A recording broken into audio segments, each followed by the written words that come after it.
Hi, for this tutorial we're going to take a look at how to insert an opt-ins form into our WordPress site. So I'm going to go to my WordPress site and I'm going to scroll down to plugins. Click on the tab and I'm going to go to add new. Then in my search box I'm going to type in aweber opt-in and click on search plugins. And here at the top you'll see the aweber footer slide up. And this is going to allow a pop-up to slide up from the bottom that allows people to subscribe to your WordPress blog email list. So let's go ahead and click on Install Now. Click OK and click on Activate Plugin.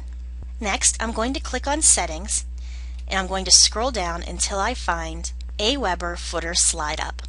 And I'm going to click on that to change my settings. In the tagline box, you can either enter a tagline of your own or you can leave it with the default, which is subscribe by email for updates. I'm going to go ahead and put subscribe to my email list. And here we're going to need to put in the HTML code of our aweber form. So let's go into my control panel for my aweber site and I'm going to go to Web Forms. Here's my web form, so I'm going to go ahead and click on it and I'm going to go to Publish. This time we're going to take a look at the I will install my form. And you can use the JavaScript or the HTML. I'm going to use the HTML. And I'm going to click so it copies all of my code, right click and hit copy, or if you're using Mac you can click Command and copy. Then I'm going to go back into my WordPress and I'm going to paste my code. Underneath we have more settings. We can click that we don't want to show the name field, and this is if you only want the email field in the form. If you decide to use that, make sure that your aweber form does not require a name in the required fields. Next, you can click whether you want to not include jQuery through the plugin, don't show Close for Now link, and the Close for Now link, if this is checked, and your Close for Now link will actually hide your slider from the current session on each page of your blog.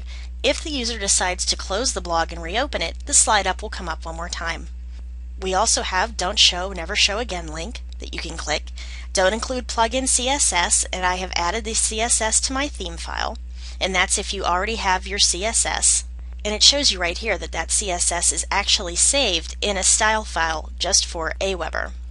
You'll also need to copy and paste these two images into your aweber style file if that's the one you're going to be using.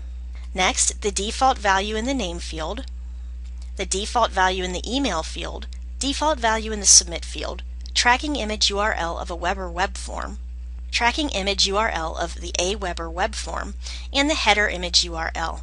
And these ones down at the bottom are all optional. And then you'll click on Save Changes. And our settings have been saved. So let's go ahead and take a look at my WordPress page. And down here you see subscribe to my email list. And as we've set it, you can go ahead and close it for now or never show it again. And all of the colors and everything in here are what we were looking at in our CSS. So that's how you go ahead and put an aweber form into your website, so when people come to it they can automatically subscribe and their information will be put into your aweber list, so you know that the people who are coming to your site want to get more information from you. So that's how we put in a WordPress aweber form. I hope you enjoyed this tutorial and I'll see you at the next one.